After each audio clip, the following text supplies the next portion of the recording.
Hey, Yorana tout le monde, bienvenue encore aujourd'hui.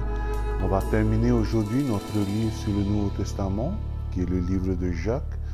Mais avant de continuer, on va commencer par une prière. Alors, Seigneur mon Dieu Tout-Puissant, je veux te remercier pour ta grâce et je veux te remercier pour ta bonté. Que ton nom soit glorifié et que ton nom soit béni. Aide-moi à bien expliquer ta parole, cette parole que tu as mis dans mon cœur. Et je te demande de bénir ces moments et aussi de bénir les gens qui sont de l'autre côté de l'écran et qui écoutent l'explication de ta parole. Merci Seigneur encore, bénis ce moment que nous allons passer ensemble et je te demande d'être spiritueux, que ton esprit nous guide, ouvre notre cœur aussi. Dans le nom de Jésus-Christ. Amen. Voilà. Voilà, Yorana tout le monde, bienvenue encore aujourd'hui. Comme je dis toujours, et je le dis, je le répète, parce que c'est un privilège pour moi que vous soyez là. Hein. Voilà. Bon, on va pas tarder. on va continuer là notre étude sur le livre de Jacques. N'oubliez pas, je vais juste résumer un peu. Le livre de Jacques. Jacques était le frère de Jésus, le demi-frère de Jésus. Hein. Jésus, la mère et Marie, le père était Dieu le Père. Jacques, la maman et Marie, et le papa était Joseph. Hein, voilà, hein. Donc ils ont grandi ensemble. Le vrai nom de Jacques en grec est Jacobos, qui est en hébreu Yaakov, hein, Jacob. Voilà. Donc Jacques était le premier connu comme le premier pasteur chrétien, messianique. Hein, le premier pasteur messianique, c'était le premier terme qu'on appelait les chrétiens. Le terme chrétien est venu bien après, mais messianique, comme vous croyez que Jésus est le Messie, donc vous êtes aussi des messianiques. Mais maintenant, on dit aussi que vous êtes des chrétiens, des petits Jésus. Hein. Voilà. Donc, Jacques était connu comme le premier pasteur messianique à Jérusalem. C'était le demi-frère de Jésus. Il n'a pas suivi Jésus, en fait. Et c'est juste à la résurrection que Jacques s'est converti. Malgré Jacques connaissait bien l'Ancien Testament et donc il connaissait la venue d'un certain Messie. Mais il a cru vraiment, il a réalisé que c'était son demi-frère qui était le Messie. Et de là, à la résurrection, hein, et c'est de là qu'il est devenu un messianique. Il a cru que Jésus était le Messie. Et ensuite, il a pu aussi témoigner de l'ascension de Jésus. Hein. Et donc, il écrit cette lettre, les livres de Jacques, aux premiers chrétiens, les premiers chrétiens qui se sont dispersés. Dispersés, en grec, veut dire diaspora. Hein. La diaspora, on s'en appelle. Donc, on fait à cause de la chrétienté, qui commençait à grandir dans le pays à Jérusalem d'abord, ensuite en Israël, il y a eu une grande persécution. Et cette persécution qui a été menée par Saul de Tarse en ce temps-là, qui était un pharisien, et qui plus tard se fit connaître par Paul, l'apôtre Paul. Hein, voilà. Mais les Juifs se sont tous dispersés, se sont diaspora dans le monde entier. Et donc, Jacques s'adresse aux chrétiens juifs, hein, et maintenant il s'adresse aux chrétiens. Donc, il faut se mettre déjà dans la tête que ce livre s'adresse aux chrétiens. Donc, il se peut que beaucoup de certains termes parlent des œuvres de la foi, vous allez voir, mais ça parle de chrétiens. Voilà, ça ne parle pas des gens qui ne sont pas sauvés, mais ça s'adresse aux chrétiens, à des personnes qui sont déjà sauvées. Voilà. Hein. Donc, voilà.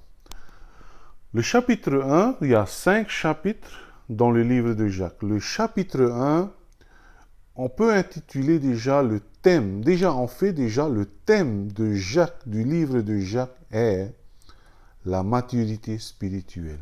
Voilà. Avant cela, je vais vous faire écouter une petite vidéo de ma fille quand elle avait que 6 mois. Hein, voilà, hein, écoutez. Yeah? What are your monkeys saying?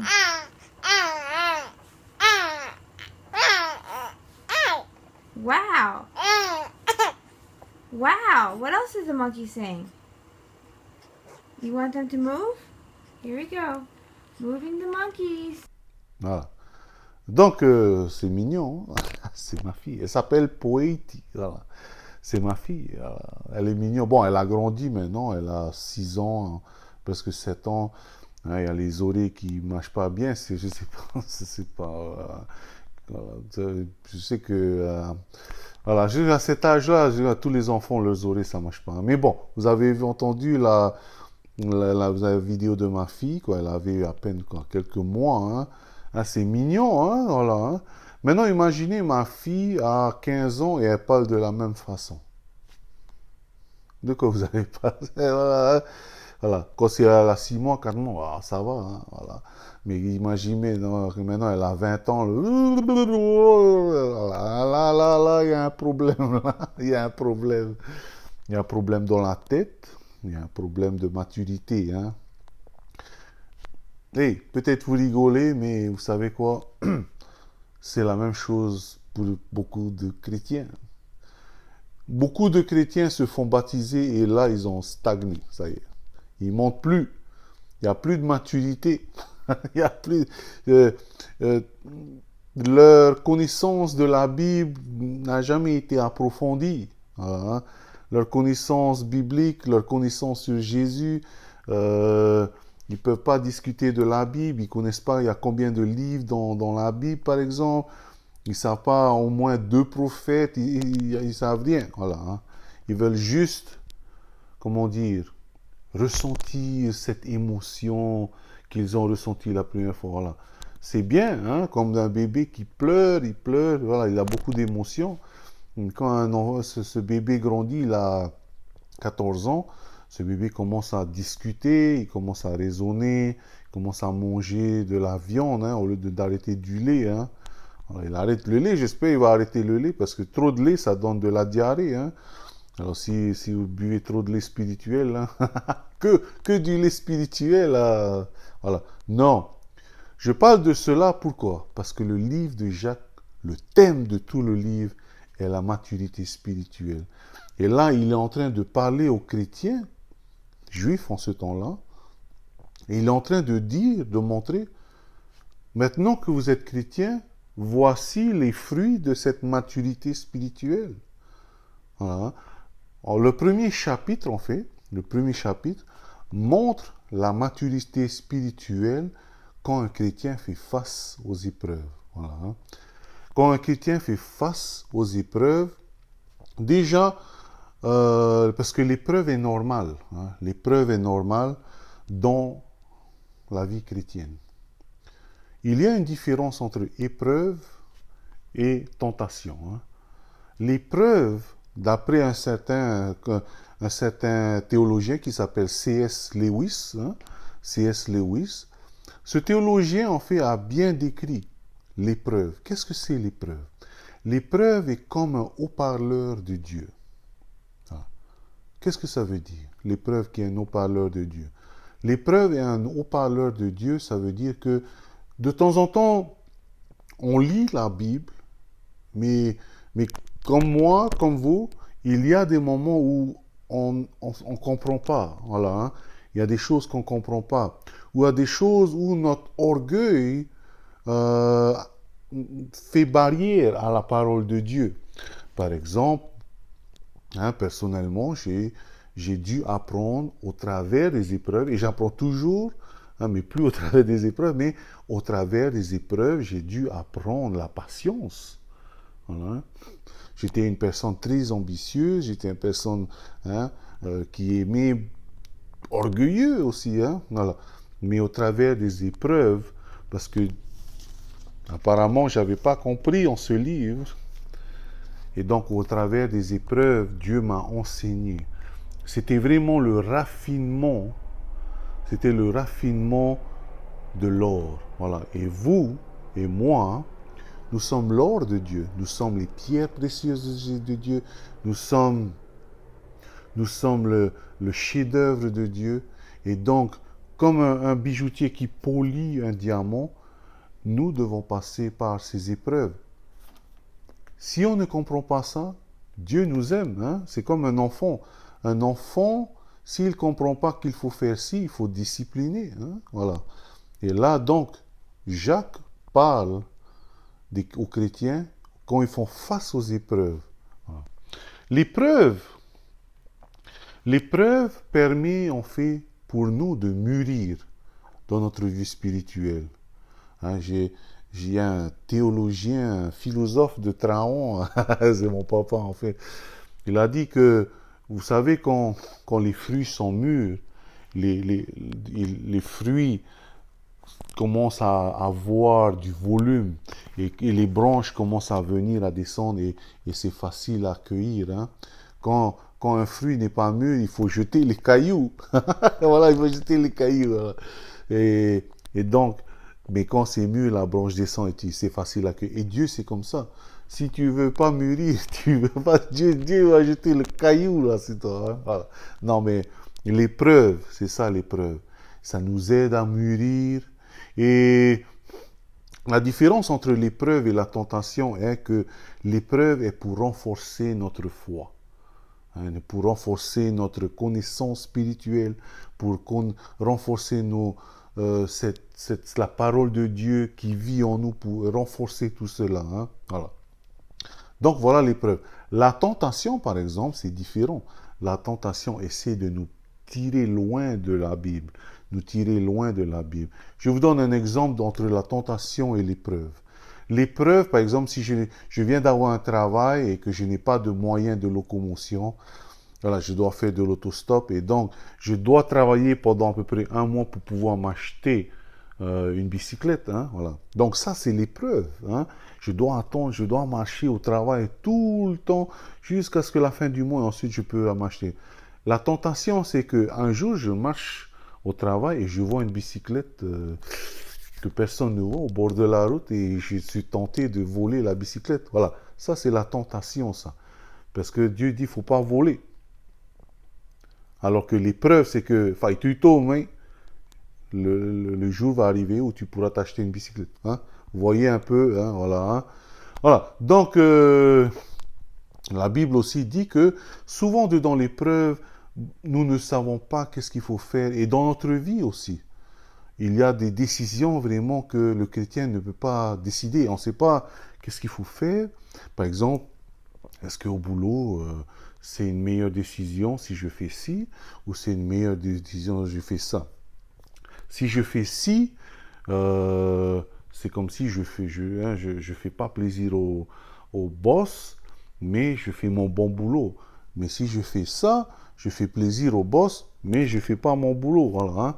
Et donc la Bible dit, par exemple, dans Jacques chapitre 1, verset 5, il dit, si quelqu'un d'entre vous manque de sagesse, qu'il demande à Dieu, qui donne tout simplement et sans reproche, hein, et elle lui sera donnée. Voilà. Verset 6 maintenant, chapitre 1, verset 6. Mais quand il demande avec foi sans douter, car celui qui doute est semblable à un flot de mer agité par le vent et poussé de côté à d'autre. Voilà. Donc la Bible dit là que il faut, quand tu as des décisions à faire comme ça, durant les épreuves, durant la vie, il est bien de demander la sagesse à Dieu. Hein, parce qu'on n'a pas toute la sagesse. Juste Dieu connaît le futur. Nous ne connaissons pas le futur. Voilà. Et donc, il est important. Dieu dit, hey, si vous voulez des décisions, si vous êtes sage, vas-y. Hein. Voilà. De me demander. Je crois que le problème avec l'être humain, c'est que Dieu donne la réponse. Mais de temps en temps, nous ne voulons pas avoir cette réponse que Dieu donne. Hein. Mais là, il est dit aussi qu'il faut demander avec foi. Dieu dit qu'il va donner la réponse. Et nous devons faire confiance à Dieu qu'il va donner cette réponse. Et maintenant, patiemment, on va attendre cette réponse. Parce que Dieu ne donne pas la réponse quand tu veux. Dieu ne donne pas la réponse quand quelqu'un veut. Dieu donne la réponse au moment parfait. Voilà. Quand le moment va arriver, c'est là qu'il va te donner. Par exemple, on peut demander, prendre l'exemple de Joseph en prison. Hein. Joseph en prison durant tous ces 13 ans en prison, il a peut-être appris l'humilité, il a prié beaucoup, je sais, parce qu'il est écrit que le Seigneur était avec lui. Et juste vers la fin, il lui a commencé à donner il a commencé à lui donner de la sagesse. Hein, parce que je suis sûr que pendant 13 ans, Joseph a dit, hey, laisse-moi sortir, que je suis. C'était injuste, voilà. Mais juste à la fin, c'est là que Dieu lui a donné de la sagesse pour interpréter des rêves. Voilà. Donc Dieu donne de la sagesse, pas quand tu veux, pas quand je veux, mais au moment parfait. Et là, il faut croire. Donc c'est ça la foi. Demander avec foi, ça veut dire que demander et croyez qu'au bon moment, Dieu va répondre. Et c'est tout. Voilà. Hein. Voilà. Donc ça, c'est le chapitre 1 que le chrétien mûr au travers des épreuves. Chapitre 2 maintenant, le thème du chapitre 2 est le chrétien mûr est une personne véritable. Le chrétien, hein, par exemple, je lis à peu près dans Jean 3,30. On va prendre cela. Hein, Jean 3,30. Il faut, hein, en parlant de Jésus, il faut que Jésus, hein, il faut qu'il croisse et que moi je diminue. Qu'est-ce que ça veut dire? Ça veut dire qu'il faut que Jésus grandisse plus en toi et que toi, hein, ton orgueil et mon orgueil aussi, diminuent. Et donc, quand ces choses arrivent, qu'est-ce qui se passe? Quand ces choses arrivent, nous commençons à voir les choses, la vie, les personnes au travers des yeux de Jésus. Bien sûr, on augmente en profond, on augmente en Jésus en lisant sa parole, hein, parce que tu connais une personne quand une personne te parle. Hein. Si une personne te dit, hey, je suis mécanicien, voilà, ben, hey, je sais que cette personne est mécanicien, il a dit qu'il est mécanicien, voilà. Hein. Vous connaissez, voilà. Voilà, ou s'il dit qu'il a une famille de 10 ou 15 enfants, ou 2 enfants, 3 enfants, voilà, bon. Et ensuite, il aime bien terminer à temps parce qu'il aime bien être avec sa famille. Donc, déjà là, vous voyez qu'on peut commencer à connaître le cœur de ce mécanicien qui dit que, ah, ben, il aime sa famille, il aime bien, c'est pour ça qu'il termine à temps. Voilà. La Bible est là où Dieu nous parle. Et au travers de cette Bible, la Bible s'appelle la parole de Dieu. Et au travers de cela, Dieu nous parle et nous dévoile son cœur. Voilà. Dieu nous dévoile son cœur au travers de la Bible.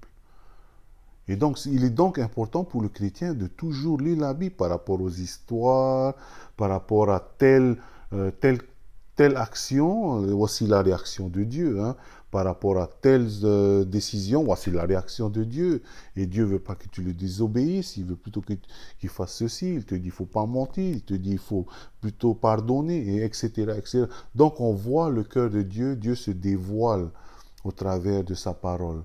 Voilà. Et donc là, quand Dieu se dévoile au travers de sa parole, nous connaissons plus Dieu et lui, il grandit plus autour de nous. Son esprit grandit plus dedans nous. Et donc maintenant, on commence à voir le monde au travers de ses yeux et on commence à voir les personnes au travers de ses yeux. Donc au chapitre 2, Jacques, il prend plutôt alors l'exemple des chrétiens qui font des favoritismes par rapport à leur argent, par rapport à leur position. Et donc là, Jacques, au chapitre 2, il dit, hey, maintenant que vous avez tant d'argent, vous avez tant de position, voilà, il ne faut pas faire de favoritisme, hein, voilà. Donc, et un autre thème aussi, un autre sujet dont Jacques parle dans le chapitre 2 est la foi sans les œuvres. N'oubliez pas, la semaine dernière, nous avons dit que le mot mort, qui est nékros en grec, veut plutôt dire stérile. Ça ne veut pas dire sans vie.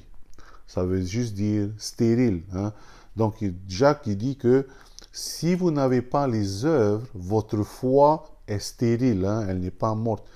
Et donc là, Jacques il dit, hey, dans votre vie quotidienne maintenant, en tant que chrétien, dans votre vie quotidienne, vous devez en tout temps montrer votre fruit. Hein. Par exemple, je me souviens quand quand j'étais jeune, j'allais dans le jardin, dans le farapou de mes grands-parents.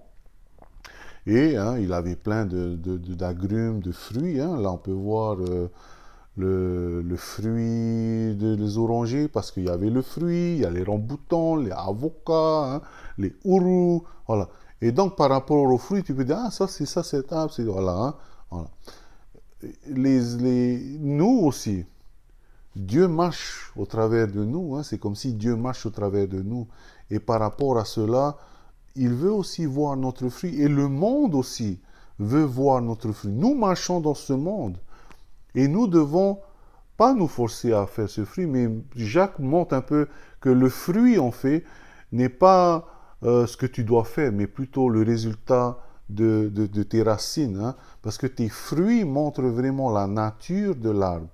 Quand je vois qu'il y a un fruit orange, que c'est orange, je sais que la nature de l'arbre est un oranger, hein. Quand je vois un tumuru, hein, l'arbre à pain, je sais que l'arbre, la nature de cet arbre est l'arbre à pain, le uru, hein, voilà. Malheureusement, il y a beaucoup qui interprètent mal ce sujet-là, hein. Ils disent que, donc, ils se forcent à produire du fruit, ils se forcent à donner des œuvres.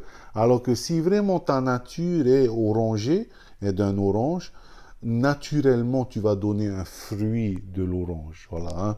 Mais il y a beaucoup de religions où ils se focalisent sur les œuvres. Et donc, même si ce n'est pas, par exemple, un arbre spirituel, ils vont se forcer de mettre des fruits spirituels. Voilà, hein. Non, nous sommes pécheurs déjà. Hein, voilà. La nature qui est en nous, cette nature pécheresse, a été changée. Voilà. Tu peux être un arbre de nature pécheresse et te forcer à faire des fruits spirituels, mais à la fin, tu vas rester un arbre pécheur. Voilà. Donc c'est pour cela que Jésus a dit dans Jean 3 que il faut que tu renaisses de nouveau encore, hein, pour que ta nature change maintenant. Tu nais spirituellement. Hein, voilà. Donc maintenant, nous sommes des êtres spirituels. Nous avons et donc maintenant nous devons donner de ce fruit de l'esprit. Voilà. Et donc là, Jacques parle des œuvres. Montre-moi tes œuvres, parce qu'au travers de mes œuvres, je vais te montrer ma foi. Voilà. Mais là, il est en train de discuter aux chrétiens. Il a dit, hey, il y a beaucoup de chrétiens en vous là maintenant, qui ne montrent pas leurs fruits. Eux, c'est un peu trop stérile. Voilà. Il faut prier maintenant pour indéstériliser, je ne connais pas le mot, mais pour que cet arbre ne soit plus stérile. Voilà. Donc, il faut demander l'aide du fermier, hein, de l'agriculteur, pour qu'il puisse bien entretenir. Et donc, d'où vient le chapitre 1 aussi, les épreuves. Voilà. Donc, ça, c'est le chapitre 2, hein, que le chrétien mûr est véritable. Véritable, il est juste, il ne fait pas de favoritisme, il est véritable parce qu'il est aussi une vraie nature spirituelle et il donne de ce fruit spirituel. Au chapitre 3 maintenant, le chapitre 3 dit que le chrétien qui est mûr est restreint. Voilà. Il sait contrôler sa langue. Je sais qu'il y a beaucoup qui ont du mal. vous savez, il ne faut pas bac plus 5, 10 pour avoir une langue super aiguisée. Là, hein. Hey, voilà. Hein. Hey, je suis passé par là, ok? Voilà. Et j'ai toujours, de temps en temps, hein, bon, c'est un peu plus... voilà, j'ai eu l'humour de mon papa. Bon, si vous connaissez mon papa... Bon, lui, c'est plutôt... voilà, c'est plutôt pour blaguer, hein. Pas des blagues sales, mais plutôt des blagues... voilà, bon. Voilà. Mais ceci est en train de travailler. Et donc, dans le chapitre 3, il est dit que, hey, il faut maîtriser votre langue. Hein. On va lire à peu près dans Proverbes. Voilà, Proverbes chapitre 6, hein. Proverbe chapitre 6, attends, j'ouvre ma Bible. Proverbe chapitre 6, verset 16 et jusqu'à 18. Il y a 6 choses que est l'Éternel, hein, et 7 qu'il en a horreur. les yeux hautains, la langue menteuse, les mains qui répandent le sang innocent, le cœur qui médite des projets iniques, les pieds qui se hâtent de courir au mal, le faux témoin qui dit des mensonges et celui qui excite les querelles des frères, entre frères. Hein? Voilà. Donc, sur ces 6 choses, hein, sur ces 6 choses, ou 7 que Dieu, l'Éternel en a horreur, il y a 3 qui sont reliés à la langue. Hein. Attends, j'ouvre ma Bible encore. Il y en a 3 dont l'Éternel en a horreur. Voilà. Je vais lire aussi en Jacques chapitre 3, versets 4 jusqu'à 6. Hein. Voici les navires qui sont si grands et qui poussent des vents impétueux, sont dirigés par un très petit gouvernail au gré du pilote. De même, la langue est un petit membre et elle se vante de grandes choses. Voici comme un petit feu peut embraser une grande forêt. La langue est aussi un feu. C'est le monde de l'iniquité. La langue est placée parmi nos membres, souillant tout le corps et enflammant le cours de la vie, étant elle-même enflammée par la hyène. Voilà. La langue, beaucoup de gens disent, tu savez, j'ai commencé quand même côtoyer des églises évangéliques, beaucoup d'églises évangéliques qui disent qu'un des problèmes de la société est que il y a moins de parler en langue. Je crois que le problème est que les gens ne savent pas contrôler leur langue. Hein. La Bible dit bien que la langue est placée parmi nos membres, souillant tout le corps. Tu connais une personne, comme j'ai dit, par la langue. Hein?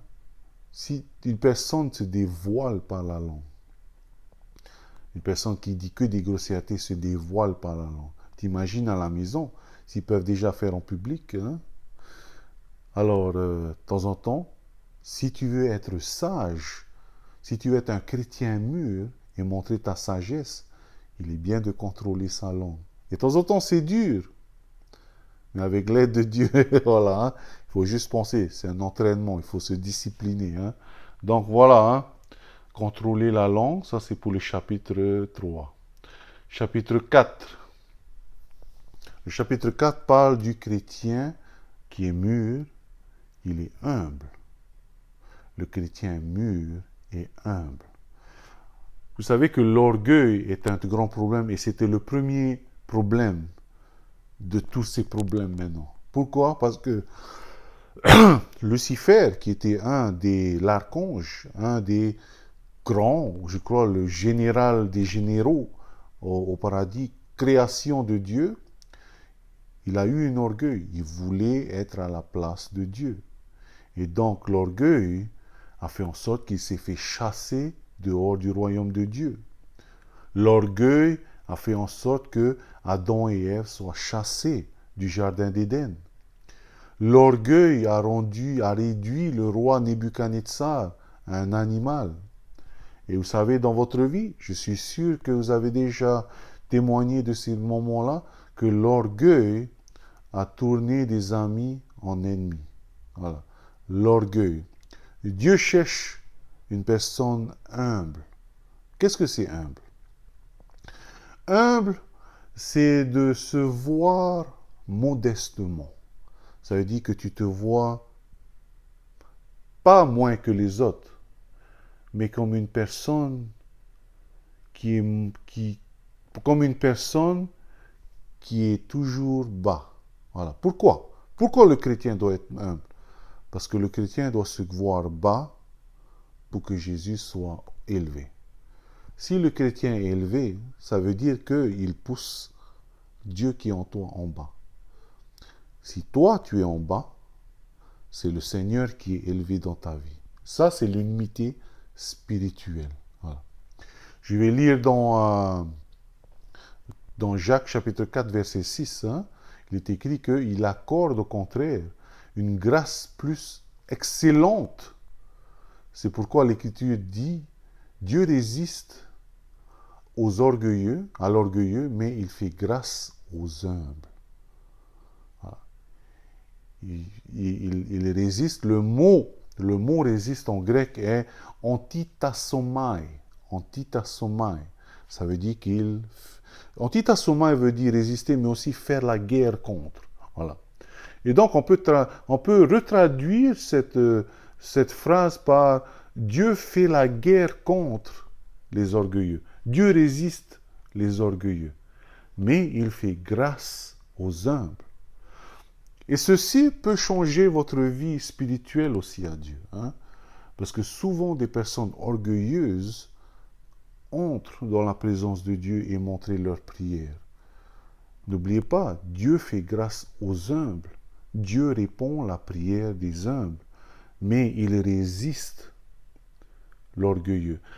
Et peut-être aussi, si votre vie spirituelle, votre vie de prière, ou votre vie tout court est toujours en problème et toujours en train de dire que Dieu ne répond jamais à ma prière, j'ai demandé ci, j'ai demandé ça, regarde, c'est la pagaille dans ma vie.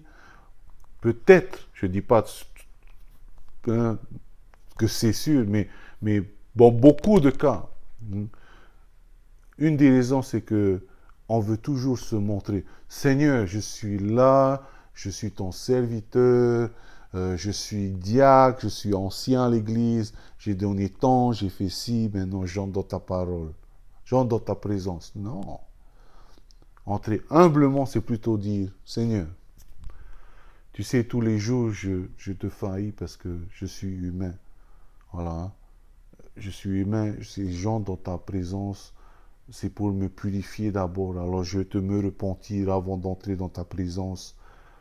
Alors Seigneur, juste entends la voix d'un homme qui te faillit tous les jours, mais un homme qui veut te remercier parce que tu m'as sauvé. Voilà, ça c'est plus humble. Alors si vous voulez que votre prière aussi soit entendue, parce que Dieu fait grâce aux humbles, il résiste aux orgueilleux. C'est peut-être qu'une des raisons, c'est que vous êtes peut-être orgueilleux aussi dans votre vie spirituelle, et que tout le monde vous entend. Hein? Voilà, tout le monde vous entend à l'église, tout le monde vous entend au travail. Ah là là, elle. Non, non. Faut pas que être humble à l'église. Faut être humble dans toute la vie. Vie professionnelle, vie, hein, voilà. Voilà. Donc ça, c'est le chapitre 4. Le chrétien qui est mûr est humble. Voilà. Et le dernier, en fait, le chrétien qui est mûr garde le cap. Voilà. Qu'est-ce que je veux dire?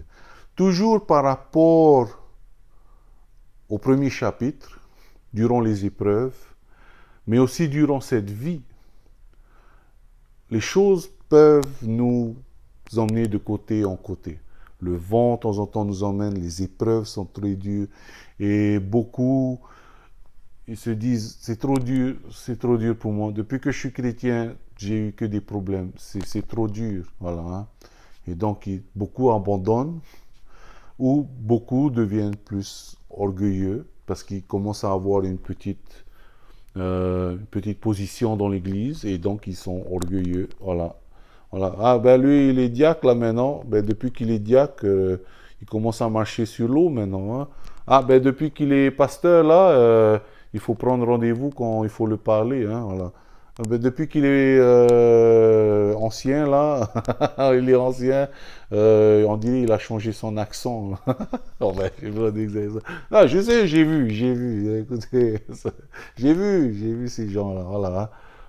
Le chrétien qui est mûr garde le cap. Ça veut dire que malgré toutes ces choses-là, le chrétien qui est mûr garde le cap. Toujours devant. Toujours devant. Voilà. La Bible dit, voilà, je suis. Je suis la Bible. Jacques chapitre 5, verset 1. À vous maintenant, riches, pleurez et gémissez à cause des malheurs qui viendront sur vous. Ouh.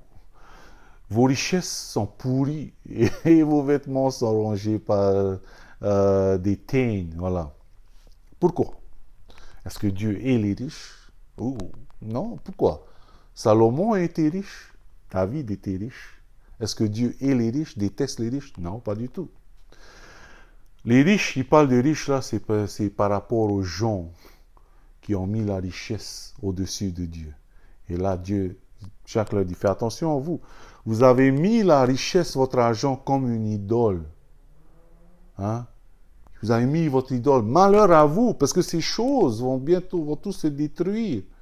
Malheur à vous, vous les riches, parce que vous avez mis, hein, vous avez mis votre argent au-dessus et vous avez perdu votre sens humain. Vous traitez les gens comme des animaux. Voilà. Malheur à vous.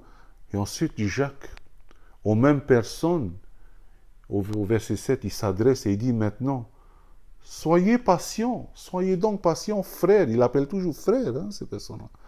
Jusqu'à l'avènement du Seigneur. Oh, l'avènement. Voici le laboureur attend le précieux fruit de la terre, prenant patience à son égard, jusqu'à ce qu'il ait reçu les pluies de la première et de l'arrière-saison.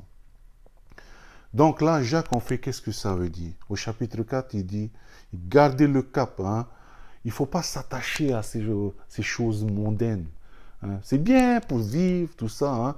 Mais par exemple, une personne qui a une nouvelle voiture, on dirait dans sa vie, il n'y a que cette nouvelle voiture et le dimanche, il va, hein, je vais aller jusqu'au PK, la 18, que tout le monde voit ma nouvelle BMW. Hein. Hey, je ne dis pas que c'est mauvais d'avoir une BM, hein, mais si tu t'attaches à ces choses, là, c'est mauvais. Voilà. Hein, il y a d'autres qui disent, hey, voilà, hein, mon travail, voilà, je suis toujours en costard. Je ne dis pas que c'est mauvais. Mais si, à cause de cela, tu changes et que tu commences à mépriser les choses, tes frères et sœurs, et tu commences, hey, moi, tu sais, je vais à l'église, je parle que au pasteur. Je vais à l'église, je parle que au diacre. Je vais à l'église, je parle que à certaines classes. Voilà. Alors là, c'est de là, alors, vous les riches, vous qui avez confiance que en vous-même. Non seulement au travail, n'importe quoi. Voilà. Donc voilà. Le chrétien qui est mûr garde le cap. Chapitre 1, le chrétien mûr, il sait faire face aux épreuves. Voilà. Le chrétien, chapitre 2, le chrétien mûr est vrai. Chapitre 3, le chrétien mûr sait se retenir et contrôler sa langue. Voilà. Chapitre 4, le chrétien mûr est humble. Et le chapitre 5, le chrétien qui est mûr garde le cap. Voilà. Voilà Jacques. J'espère que Jacques va vous apprendre. C'est une chose qui est très utile pour notre vie chrétienne. Hein. Avant de quitter, je vais finir par une prière et j'espère que Jacques est votre livre préféré maintenant. Hein. Seigneur Tout-Puissant, merci pour ta grâce encore et merci pour ta bonté. Merci encore pour ton demi-frère. Je suis sûr que tu lui as appris plein de choses durant son adolescence. Mais merci pour ces paroles sages que tu lui as données. Seigneur mon Dieu Tout-Puissant, merci d'être venu et de m'avoir sauvé. Aide-nous à être comme tu veux qu'on soit. Aide-nous à être humbles parce que tu fais grâce aux hommes. Merci Seigneur encore. Je te demande de bénir le reste de cette soirée et aussi cette semaine. Que ton nom toujours soit glorifié et que tu nous aides à te glorifier. Dans le nom de Jésus-Christ. Amen. Passez une bonne soirée et une bonne semaine. N'oubliez pas demain, Pasteur Nicolas.